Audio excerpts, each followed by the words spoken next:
నమస్తే, welcome to 99 TV. Chauhan సవాల్, మునీర్ హడల్. ఎవరి చౌహాన్, ఎవరి మునీర్? చౌహాన్ అంటే తెలిసిందే, మన చీఫ్ ఆఫ్ డిఫెన్స్ స్టాఫ్, త్రివిధ దళాలకి చీఫ్ ఆయన. త్రివిధ దళాలకి సర్వసైన్యాధ్యక్షుడు అంటే రాష్ట్రపతి, ఆ హోదాలో ఎవరుంటే వారు. త్రివిధ దళాల్ని టెక్నికల్గా మానిటర్ చేసేది చీఫ్. ఆయన ఏమన్నారు అనిల్ చౌహాన్, ఒక్కసారిగా మునీర్ గుండెల్లో బాంబులు పేల్చేశాడు ఆయన. ఏమని? ఒక అణ్వాయుధాలు కలిగిన దేశం, ఒక అణ్వస్త్ర సామర్థ్యం ఉన్న దేశంతో తలపడే పరిస్థితి వచ్చింది అన్నారు.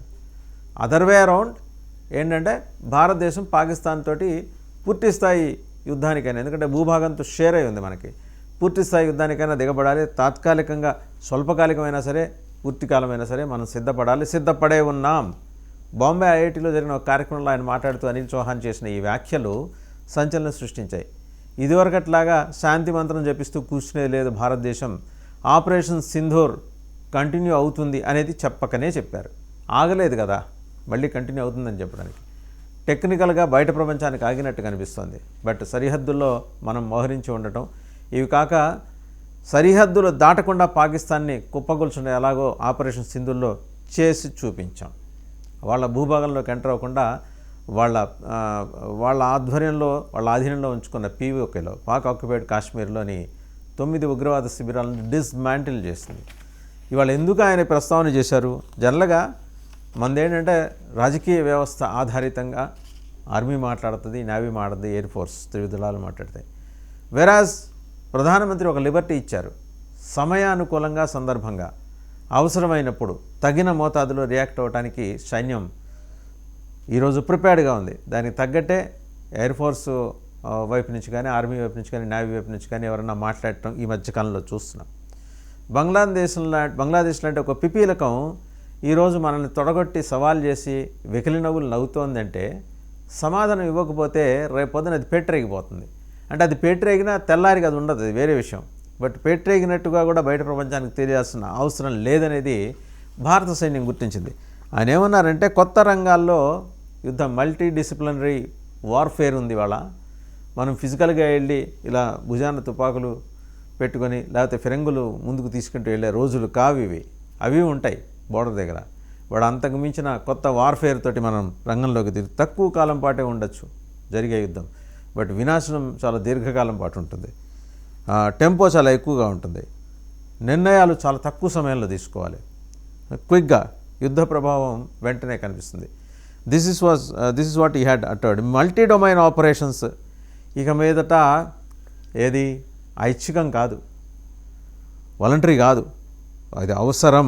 ఒక రంగంలో జరిగే చర్యలు వెంటనే మరొక రంగంపై ప్రభావం చూపుతాయి. కాబట్టి మల్టీ డొమైన్ ఆపరేషన్స్ అనేది ప్యారలల్గా అటు ఆర్మీ, ఇటు నేవీ, మరోవైపు ఎయిర్ ఫోర్స్ సన్నద్ధంగా ఉండాలి. ఇప్పటికే మనకు తెలిసిందే, బంగ్లాదేశ్లో ఉద్రిక్తతల నేపథ్యంలో బీహార్, అస్సాం, వెస్ట్ బెంగాల్తో పాటు మిజోరంలో కూడా ఒక కమాండింగ్ యూనిట్ని ఓపెన్ చేసి రెడీగా ఉంచారు.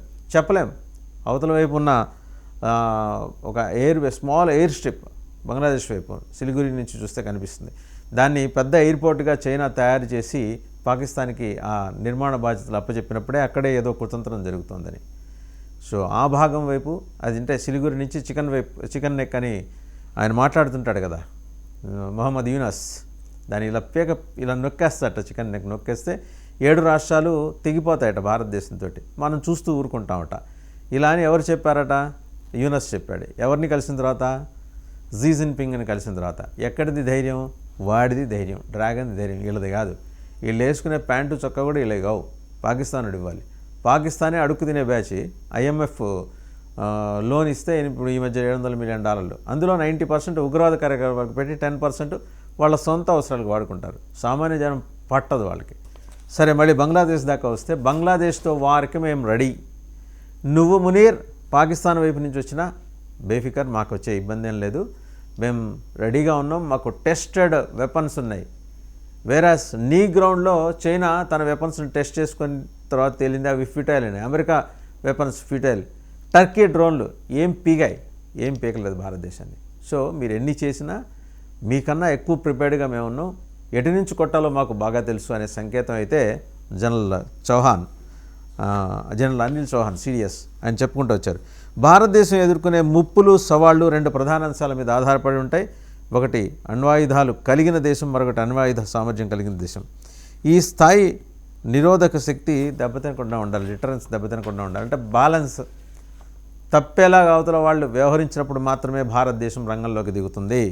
రెండు దేశాలతో మనకి అటు బంగ్లాదేశ్తో ఉంది, ఇటు పాకిస్తాన్ తోటి ఉంది, భూభాగ వివాదాలు ఉన్నాయి. ఉగ్రవాదాన్ని అడ్డుకోవటానికి టైం మనకు ఇంత టైం అని చెప్పలేము నిర్దిష్టంగా. తీవ్రమైన యుద్ధాలకైతే సిద్ధంగా ఉండాలి. ఈ అండర్స్కోర్డ్ దాట్ తీవ్రమైన యుద్ధాలు, భూభాగ వివాదాల కారణంగా దీర్ఘకాలం కొనసాగే భూసమరానికి కూడా సిద్ధంగా ఉండాలి. ఎందుకంటే వాళ్ళు ల్యాండ్ జిహాద్ పేరిట వస్తారు అక్కడి నుంచి, రెండు దేశాల నుంచి. దానికి కూడా మీరు సిద్ధంగా ఉండండి. అయితే దాన్ని నివారించడానికి ప్రయత్నించాలి. యాజ్ అన్ ఇండియన్, ఒక భారతీయ పౌరుడు ఆలోచన విధానం ఎలా ఉంటుందంటే సాధ్యమైనంత వరకు అక్రాస్ ద టేబుల్ చర్చల ద్వారా పరిష్కరించుకోవాలి. మరి అసలు ఎక్కడ దాకా తెచ్చుకుంటే, ఏది నెత్తి మీదకి తెచ్చుకుంటే ఆగాల్సిన అవసరం లేదనేది. కొత్త రంగాలని, కొత్త డిసిప్లిన్స్ని వినియోగించి బలహీనమైన ప్రత్యర్థిని ఎలా అటాక్ చేయాలో మాకు తెలుసు. ఇవాళ ప్రపంచం మాకు కొత్తగా చెప్పక్కర్లేదు. అదే సమయంలో ఇతర దేశాలు ఇలాంటి అడ్వాంటేజెస్ని అవకాశంగా తీసుకోకుండా కూడా మన దౌత్య విధానాలు ఉండాలనేది ఆయన చెప్పకనే చెప్పారు, పరోక్షంగా చెప్పారు. సో ఇది మొత్తానికి ఏంటంటే జనరల్ అనిల్ చౌహాన్ విసిరిన సవాల్తోటి సయ్యద్ అసీం మునీర్, ఫీల్డ్ మార్షల్ అనబడే ఫీల్డ్ మార్షల్, ఈ మధ్య కాలంలో కమాండర్ ఆఫ్ డిఫెన్స్ ఫోర్సెస్గా తనకు తానే ప్రకటించుకొని తన నియామకాన్ని తానే ఆమోదింపజేసుకొని జనం ముందుకు వచ్చిన ఈ యుద్ధ పిపాసి, రక్త పిపాసి సయ్యద్ అసీం మునీర్, నిన్ను మించి హ్యాండిల్ చేయడానికి మా దగ్గర పవర్ ఉందని జనరల్ చౌహాన్ చెప్పారు, సీరియస్. So be careful.